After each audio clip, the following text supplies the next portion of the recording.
Di Desa Winangun, Banyuwangi, malam menyimpan rahasia kelam. Sudin, penjual sayur sederhana, terjebak dalam ritual pesugihan yang menjanjikan kekayaan. Tapi, di bawah sinar bulan purnama, mengerikan terungkap. Dia bukan pelaku, melainkan tumbal ketika darahnya tumpah. Pintu kengerian terbuka. Lik Winengen, roh kuno yang haus darah, bangkit, menguasai jiwa Sudin. Kini, Harjo, Wahyudi, dan Tarno, para penjahat, dikejar teror tak berujung. Bisikan di kegelapan, ketukan di pintu, dan bayangan mengerikan yang tak pernah pergi. Apakah mereka bisa melarikan diri dari kutukan yang mereka ciptakan? Atau akankah Lek Winangun menyeret mereka ke dalam pencapaian abadi? Dengarkan kisah ini, jika kamu berani.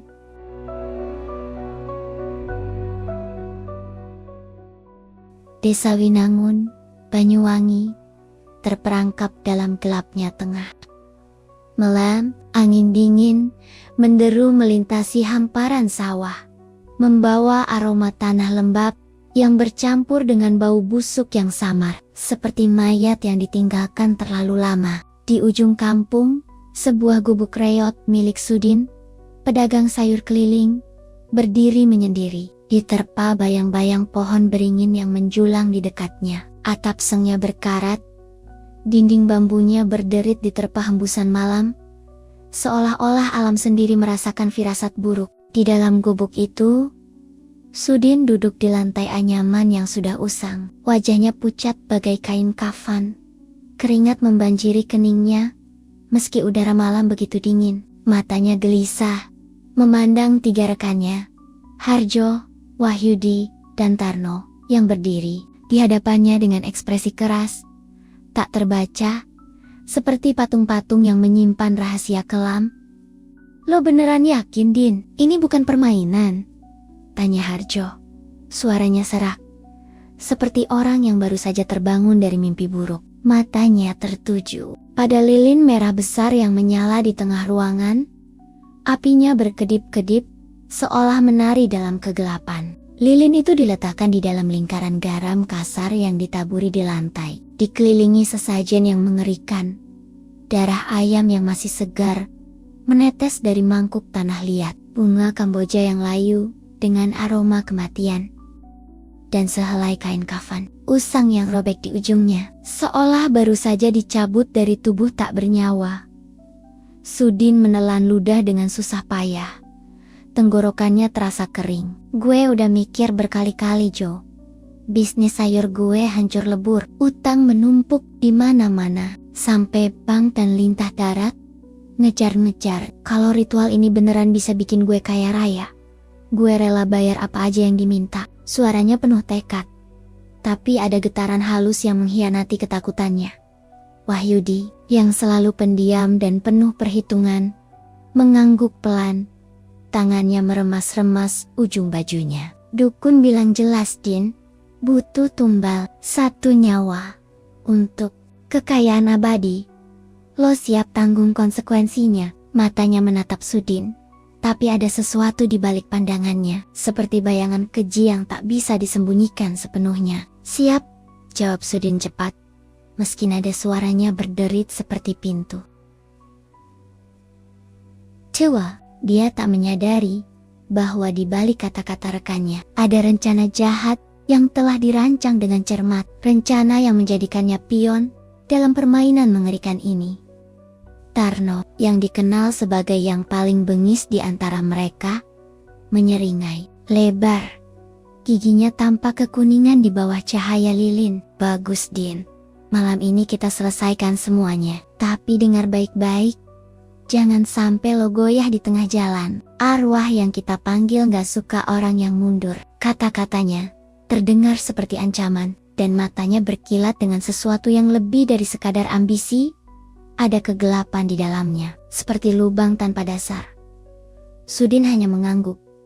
Jantungannya berdetak kencang. Dia tak melihat kilatan licik di mata Tarno, tak mendengar bisikan pelan antara Harjo dan Wahyudi saat dia membungkuk untuk memeriksa sesajen. Dia tak tahu bahwa dia bukanlah bagian dari rencana untuk menjadi kaya, melainkan korban yang telah dipilih sejak awal, tumbal untuk memenuhi nafsu serakah ketiga rekannya.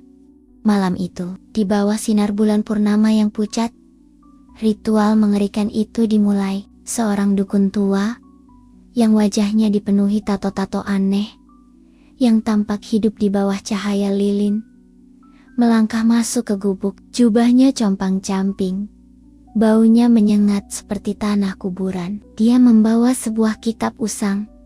Halamannya kuning dan penuh noda coklat yang mencurigakan. Dengan suara serak, dia mulai melantunkan mantra dalam bahasa kuno yang tak dimengerti siapapun di ruangan itu. Kata-katanya terdengar seperti desisan ular, kadang tinggi, kadang rendah, menggema di dinding gubuk hingga membuat bulu kuduk berdiri. Bau amis darah ayam semakin menyengat, bercampur dengan aroma Kamboja yang mualkan. Sudin merasa dadanya semakin sesak, seperti ada tangan tak terlihat yang mencengkeram jantungannya. Dia mencoba menenangkan diri, berpikir bahwa ini hanya bagian dari ritual, tapi firasat buruk terus menggerogotinya. Tiba-tiba, lilin merah di tengah lingkaran garam padam tanpa sebab. Angin dingin menderu masuk melalui celah-celah dinding bambu, membawa suara yang mengerikan, seperti tangisan perempuan yang penuh penderitaan, bercampur dengan erangan yang tak manusiawi. Dukun itu tak berhenti melantunkan mantranya, malah semakin keras. Tangannya menggenggam pisau kecil yang berkilat. Sudin memejamkan mata, mencoba mengusir rasa takut yang kini merayap di tulang punggungnya. Dia tak tahu bahwa di saat itu, Harjo, Wahyudi, dan Tarno menatapnya dengan mata penuh niat jahat. Tangan mereka siap melaksanakan pengkhianatan yang telah direncanakan di luar gubuk. Angin semakin kencang, pohon beringin di dekatnya bergoyang-goyang, seolah meratap. Desa Winangun terasa seperti terkunci dalam keheningan yang mencekam, seolah alam sendiri tahu bahwa malam itu akan menjadi awal dari kengerian yang tak terbayangkan. Sudin, yang masih memejamkan mata, tak menyadari bahwa ini adalah malam terakhirnya sebagai manusia hidup. Di sudut ruangan, bayangan gelap mulai terbentuk, bukan milik siapapun di antara mereka, tapi sesuatu yang jauh lebih tua, lebih jahat, yang dipanggil oleh darah dan pengkhianatan. Pagi di Desa Winangun, Banyuwangi, pecah dengan kegaduhan. Warga berkumpul di sekitar gubuk Reyot Sudin, penutup sayur keliling yang kini tak lagi bernyawa. Tubuhnya ditemukan tergeletak di lantai bambu, penuh luka sayatan dalam yang mengerikan. Darahnya menggenang membentuk pola tak wajar, seolah ditata oleh tangan tak kasat mata. Polisi setempat dengan tergesa-gesa menyimpulkan itu bunuh diri, mengabaikan keanehan seperti pisau dapur yang bersih di samping mayat. Namun, di antara warga, bisik-bisik tentang hal-hal gaib menyebar cepat. Mereka mengenang ritual malam sebelumnya, cahaya lilin merah yang terlihat dari kejauhan, dan erangan aneh yang menggema di sawah. Harjo, Wahyudi, dan Tarno hadir di pemakaman. Wajah mereka dipenuhi ekspresi duka palsu. Air mata buatan mengalir, tapi di balik topeng kesedihan, mereka menyimpan rahasia kelam yang membuat bulu kuduk berdiri. Malam itu, di rumah Harjo yang berdinding kayu tua, ketiganya berkumpul dalam kegelapan. Cahaya lampu minyak menerangi wajah mereka, menciptakan bayang-bayang yang menari-nari di dinding. Tarno, dengan senyum licik, memecah keheningan. Ritual itu berhasil, Jo. Coba cek rekening lo. Tiba-tiba, ada transferan besar, puluhan juta. Kita kaya mendadak. Suaranya penuh kemenangan, tapi ada nada gelisah yang tak bisa disembunyikan. Harjo mengangguk pelan, tangannya meremas gelas kopi yang sudah dingin. Matanya tak tenang, melirik ke jendela yang tertutup rapat. Tapi, lo denger gak, Tar? Melam. Ada suara aneh di luar rumah, kayak orang mendengkur. Tapi, bukan suara manusia. Lebih kayak binatang yang sekarat, wajahnya memucat, seolah mengingat sesuatu yang tak ingin dia hadapi. Wahyudi, yang duduk menyendiri di sudut ruangan, menunduk dalam, tangannya menggenggam sebatang rokok yang tak dinyalakan. Itu cuma perasaan lo, Jo. Kita udah bayar harganya. Sudin jadi tumbal. Seperti yang dukun bilang, sekarang kita tinggal nikmati hasilnya. Suaranya datar, tapi matanya menghindari kontak, seolah takut melihat sesuatu di wajah rekannya. Namun, malam itu, tidur menjadi musuh bagi mereka. Suara-suara aneh mulai mengintai, seperti predator yang mengendap-endap. Langkah kaki berat bergema di atap rumah Harjo, seolah seseorang berjalan dengan sengaja. Setiap hentakan membuat jantungan mereka melonjak. Bisikan pelan, hampir tak terdengar, menyusup ke telinga mereka, menyebut nama mereka dengan nada penuh dendam. Bayangan gelap bergerak di sudut mata. Lenyap begitu mereka menoleh. Tarno, yang dikenal paling pemberani, mencoba mengabaikannya. Cuma angin malam, katanya keras, lebih untuk meyakinkan diri sendiri. Tapi jantungannya berdetak liar, mengkhianati keberaniannya yang rapuh di pasar desa. Warga mulai mencium keanehan. Dagangan sayur Harjo, Wahyudi, dan Tarno, yang sebelumnya sepi pembeli, kini laris manis secara tak wajar. Truk-truk besar datang dari kota, mengangkut tumpukan Coldplay, bayam, dan wortel, menghasilkan keuntungan yang tak pernah mereka bayangkan. Pedagang lain di pasar memandang dengan curiga, berbisik tentang keberuntungan yang datang terlalu cepat. Kayak ada yang gak beres, kata seorang penutup tomat. Matanya melirik ke arah lapak Harjo yang penuh sesak. Tapi ketiga pria itu tak peduli, tenggelam dalam euforia kekayaan mendadak. Namun, setiap malam, kengerian datang menghantui. Suara Sudin, atau sesuatu yang menyerupai suaranya, menggema di kepala mereka. Teriakannya penuh amarah, rintihannya penuh penderitaan, dan tawanya, tawa itu yang paling mengerikan, seperti pisau yang mengiris jiwa. Malam itu, Tarno terbangun dari mimpi buruk. Tubuhnya basah keringat. Dia menoleh ke cermin tua di kamarnya, dan jantungannya nyaris berhenti. Di sana, di balik bayangannya sendiri, berdiri sosok Sudin. Wajahnya penuh luka sayatan yang menganga. Darah mengalir seperti air mata. Matanya kosong bagai lubang hitam, tapi mulutnya tersenyum lebar, memperlihatkan gigi-gigi yang patah. Lo pikir gue gak tahu, Tarno? Suara itu bergema, bukan dari cermin, tapi dari dalam kepalanya.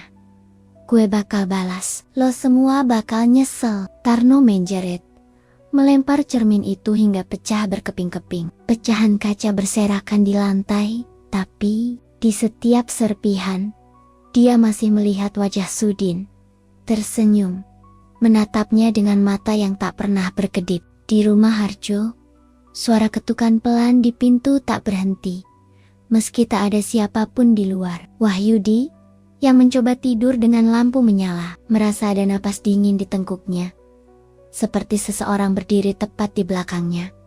Desa Winengen, yang dulu damai, kini terasa seperti kandang bagi sesuatu yang tak seharusnya ada. Ketiga pria itu mulai menyadari bahwa pengkhianatan mereka terhadap Sudin telah membuka pintu menuju kengerian yang tak bisa mereka kendalikan. Seminggu telah berlalu sejak kematian tragis Sudin, dan desa Winangun, Banyuwangi, kini terperangkap dalam cengkeraman ketakutan yang semakin nyata. Kengerian yang awalnya hanya bisikan dan bayangan, kini menjelma menjadi ancaman yang tak terelakkan. Harjo, yang biasanya tenang, kini hidup dalam kegelisahan. Pagi itu, saat membuka gudang penyimpanan sayurannya, dia disambut pemandangan mengerikan. Tumpukan Coldplay, bayam, dan wortel yang kemarin masih segar, kini membusuk dalam semalam. Permukaannya dipenuhi belatung-belatung gemuk yang bergerak dengan cara tak wajar, seolah hidup oleh kekuatan lain. Bau busuk yang menyengat membuatnya muntah, Tapi yang lebih menakutkan adalah pola yang dibentuk belatung itu di lantai. Seperti wajah Sudin. Dengan mata kosong yang menatapnya, Harjo jatuh terduduk, tangannya gemetar, tak mampu memahami apa yang dilihatnya. Wahyudi, yang dulu pendiam dan penuh perhitungan, kini menjadi bayangan dirinya sendiri. Setiap kali dia berjalan melewati pasar desa, dia merasa ada yang memperhatikan. Di antara tumpukan sayuran, di balik kerumunan pembeli, dia melihat sosok Sudin. Bukan Sudin yang dulu dikenalnya, tapi sesosok makhluk pucat dengan mata penuh dendam, berdiri diam di sudut-sudut lapak. Tangannya menggenggam keranjang sayur yang meneteskan cairan merah. Yud, suara itu berbisik di telinganya. Meski tak ada siapapun di dekatnya, Wahyudi mencoba mengabaikan, berpaling cepat. Tapi setiap kali menoleh, sosok itu ada di sana. Semakin dekat, senyumnya semakin lebar, penuh janji pembalasan. Tarno, yang dikenal sebagai yang paling keras kepala dan bengis, mulai kehilangan akal sehatnya. Dia yang tadinya menolak percaya pada hal-hal gaib, kini diteror oleh suara yang tak bisa dijelaskan. Setiap malam, telepon tuanya berdering. Meski nomor Sudin sudah lama dinonaktifkan, dengan tangan gemetar, dia mengangkat gagang, dan suara serak, Sudin menyapa, penuh kebencian. Lo pikir, lo bisa kabur Tarno? Gue ada di sini, selalu di sini, menunggu. Tawa yang mengikuti, bukan tawa manusia. Tawa itu seperti pisau yang mengiris jiwa, membuat bulu kuduk Tarno berdiri. Dia melempar telepon itu ke dinding, tapi suara tawa itu terus bergema di kepalanya. Seolah Sudin, orang yang mereka kira Sudin, telah merasuki pikirannya. Malam itu, ketiganya berkumpul di rumah Wahyudi. Sebuah bangunan sederhana, dengan dinding kayu yang sudah lapuk. Cahaya lampu minyak menerangi wajah mereka yang pucat, menciptakan bayang-bayang yang tampak hidup di dinding. Harjo, dengan suara bergetar, memecah keheningan. Kita harus cari dukun lain. Ritual itu pasti salah.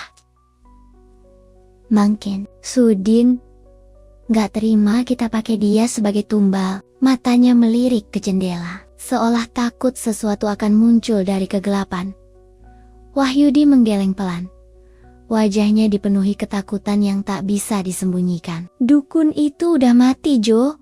2 hari setelah ritual, dia ditemukan di hutan.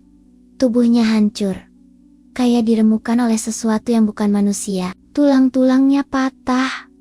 Wajahnya gak bisa dikenali, suaranya serak, seolah menahan jeritan yang ingin keluar. Tarno, yang biasanya penuh amarah, memukul meja kayu hingga berderit. Sialan, kita gak boleh takut. Kita yang bunuh Sudin. Daya, cuma hantu, gak bisa nyentuh kita. Kata-katanya keras, tapi nadanya kosong, seperti orang yang mencoba meyakinkan diri sendiri. Matanya melirik ke sudut ruangan, seolah merasakan kehadiran sesuatu yang tak terlihat. Namun, kata-kata Tarno tak mampu menenangkan kegelisahan mereka. Malam itu, saat mereka berpisah untuk pulang, Harjo merasa ada yang mengikuti. Langkahnya cepat. Jalanan desa yang gelap terasa seperti labirin tanpa akhir. Angin malam membawa bau busuk yang familiar, bau darah dan Kamboja yang mengingatkannya pada malam ritual. Dia menoleh, dan di kejauhan, di bawah pohon beringin tua yang berdiri seperti penjaga kematian, dia melihatnya. Sosok itu bukan Sudin yang dulu. Kulitnya abu-abu seperti mayat yang sudah lama terkubur. Matanya hitam pekat tanpa pupil, dan tangannya menggenggam pisau dapur berkarat yang berkilau di bawah sinar bulan. Jo, lo pikir lo bisa lari? Bisik suara itu. Meski sosok itu tak bergerak, bibirnya tetap tertutup. Suara itu datang dari segala arah, meresap ke dalam tulang sumsumnya. Harjo berlari, jantungannya berdetak liar, nyaris meloncat dari dadanya. Dia sampai di rumahnya, mengunci pintu dengan tangan gemetar, menutup semua jendela, dan menyalakan setiap lampu. Tapi ketukan pelan mulai terdengar dari pintu depan, teratur seperti detak jam. Semakin keras setiap menit, bau busuk menyusup melalui celah-celah rumah, menyengat hidungnya, membuatnya mual. Dia meringkuk di sudut, memeluk lutut, berdoa agar malam itu berakhir. Tapi di luar, ketukan itu terus berlanjut, diikuti suara gesekan pisau di kayu, seperti seseorang, sesuatu, mengasah senjata untuk pembalasan. Desa Winangun kini terasa seperti penjara. Setiap malam, warga mendengar suara-suara aneh. Langkah kaki di sawah, erangan di bawah pohon beringin, dan bisikan yang menyebut nama Harjo, Wahyudi, dan Tarno. Pasar yang dulu ramai kini dilingkupi ketakutan, dan lapak sayur ketiga pria itu mulai dihindari pembeli. Sesuatu yang jahat telah bangkit, dan mereka tahu bahwa pengkhianatan mereka terhadap Sudin telah membawa kutukan yang tak bisa dihentikan. Pagi di Desa Winangun, Banyuwangi, terasa berat dengan kabut tebal yang menyelimuti sawah, seolah alam sendiri menyembunyikan rahasia kelam. Harjo, Wahyudi, dan Tarno, yang kini hidup dalam ketakutan yang mencengkeram, memutuskan untuk mencari pertolongan. Mereka mendengar kabar tentang seorang peramal tua di desa tetangga. Seorang wanita yang dikenal mampu berkomunikasi dengan dunia gaib. Dengan hati penuh keraguan, namun didorong oleh keputusasaan, mereka menempuh perjalanan melintasi jalan setapak yang berlumpur, menuju gubuk terpencil di tepi hutan. Gubuk itu berdiri menyendiri, dikelilingi pohon-pohon jati yang daunnya bergoyang pelan, seolah meratap. Atapnya dari daun kelapa kering, dindingnya dari kayu yang sudah lapuk, dan aroma aneh, campuran kemenyan dan tanah basah, menyambut mereka begitu tiba.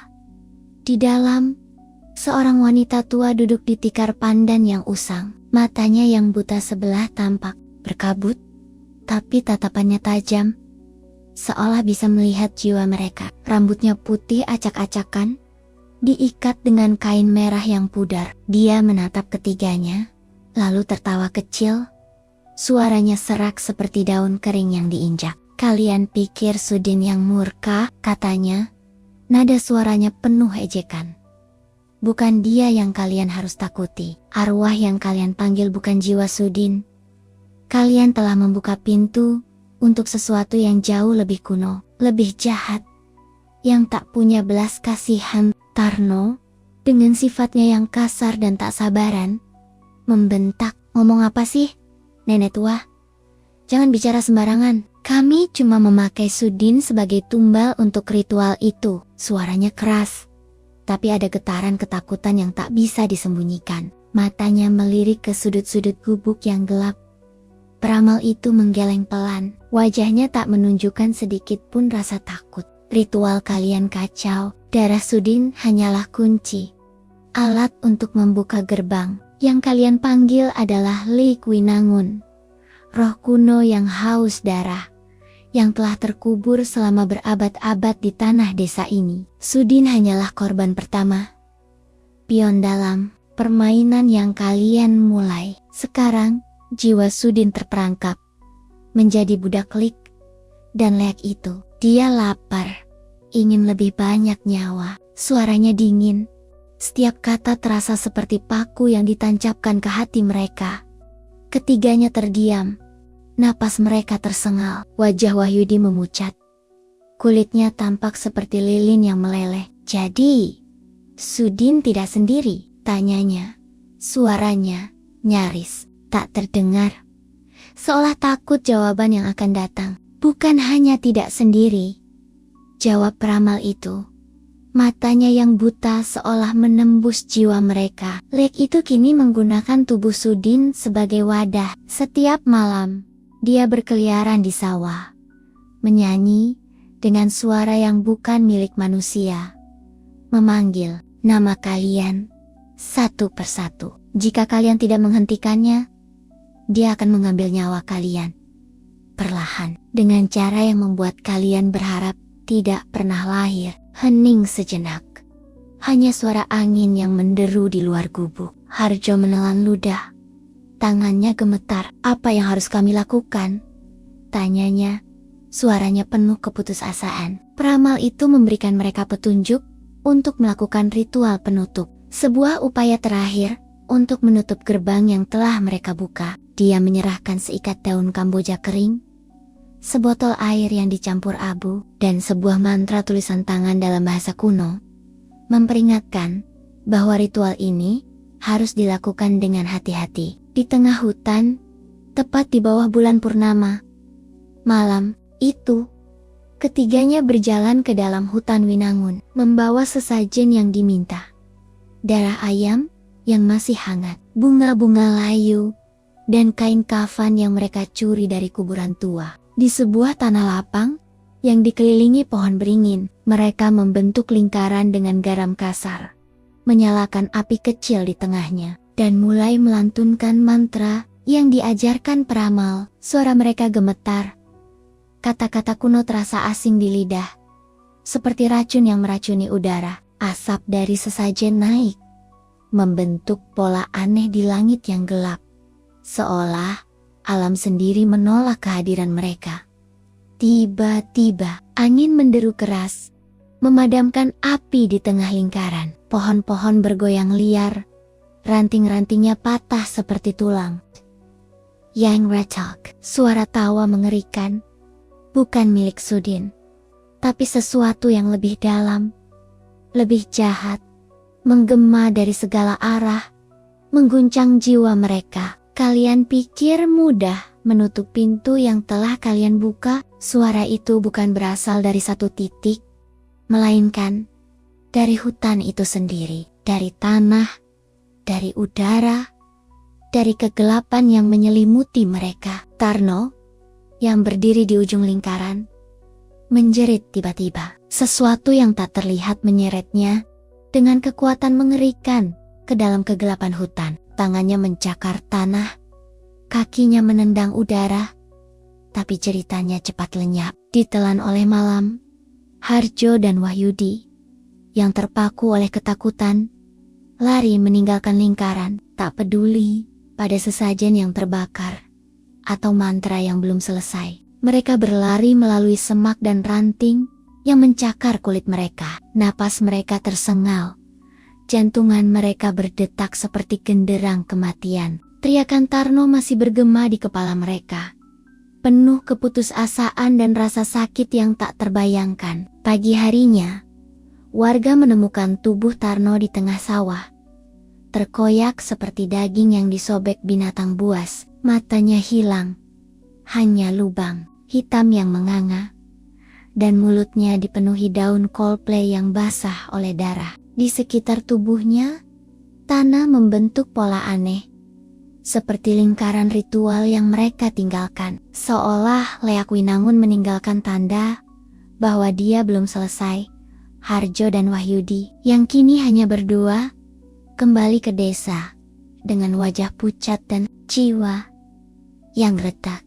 Mereka tahu bahwa kengerian yang mereka hadapi bukan lagi Sudin, tapi sesuatu yang jauh lebih mengerikan. Sesuatu yang tak akan berhenti sampai mereka semua membayar harga pengkhianatan mereka. Desa Winangun, Banyuwangi, kini terperangkap dalam cengkraman ketakutan yang tak kunjung usai. Harjo dan Wahyudi, dua-satunya yang tersisa dari pengkhianatan terhadap Sudin, hidup seperti tikus yang bersembunyi dari predator.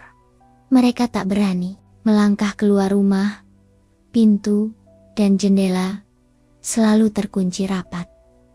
Namun kengerian itu tak pernah berhenti. Setiap malam, suara yang mereka kira milik Sudin menghantui, mengintai dari kegelapan. Ketukan pelan di pintu depan, seperti jari-jari yang mengetuk tulang, bergema tanpa henti. Bisikan mengerikan menyusup melalui celah jendela, memanggil nama mereka dengan nada penuh dendam. Bau busuk yang menyengat, seperti campuran darah, dan tanah kuburan menyelimuti udara.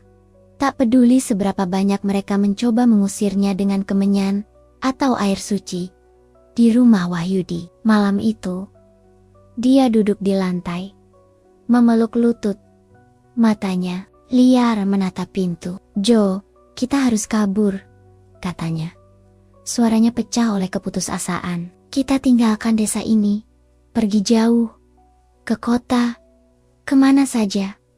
Leak itu, dia nggak akan nemuin kita." Wajahnya pucat, keringat membasahi keningnya. Meski udara malam dingin menusuk tulang, Harjo, yang duduk di sudut ruangan dengan wajah kelam, menggeleng pelan, matanya kosong.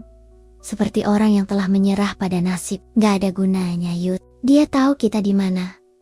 Leak itu, dia bukan cuma di luar, dia di dalam kita, di pikiran kita, di darah kita." Suaranya datar, tapi setiap kata penuh kepastian mengerikan, seolah dia telah melihat akhir dari cerita ini. Malam terakhir di rumah Harjo menjadi puncak kengerian. Mereka mencoba bertahan, mengunci setiap pintu dengan palang kayu, menutup jendela dengan papan, dan menaburkan garam kasar di setiap sudut rumah. Berharap itu akan menghalau kejahatan yang mengintai. Mereka duduk di tengah ruangan, memegang pisau dapur tua. Tangan mereka gemetar, cahaya lampu minyak berkedip-kedip, menciptakan bayang-bayang yang tampak hidup, menari di dinding seperti hantu yang mengecek. Tiba-tiba, tengah malam, listrik padam.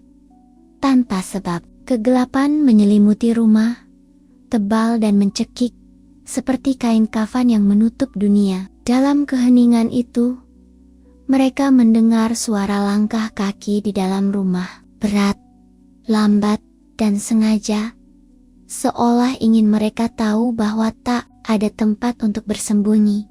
"Yud, lo dengar nggak?" bisik Harjo. Suaranya nyaris tak terdengar. Jantungannya berdetak liar. Dia menoleh ke arah Wahyudi. Tapi temannya tak menjawab. Dalam kegelapan, Harjo hanya bisa melihat siluet Wahyudi di sudut ruangan. Berdiri diam, tak bergerak. Cahaya bulan yang menyelinap melalui celah papan menerangi wajahnya, dan Harjo merasa darahnya membeku. Mata Wahyudi hitam pekat, seperti lubang tanpa dasar, dan bibirnya melengkung dalam senyum yang bukan milik manusia. Senyum yang sama yang pernah dia lihat di cermin. Senyum Sudin Jo. "Lo pikir lo bisa lari?" kata sosok itu, tapi suaranya bukan milik Wahyudi. Itu suara Sudin, bercampur dengan desisan mengerikan yang terdengar seperti angin di kuburan.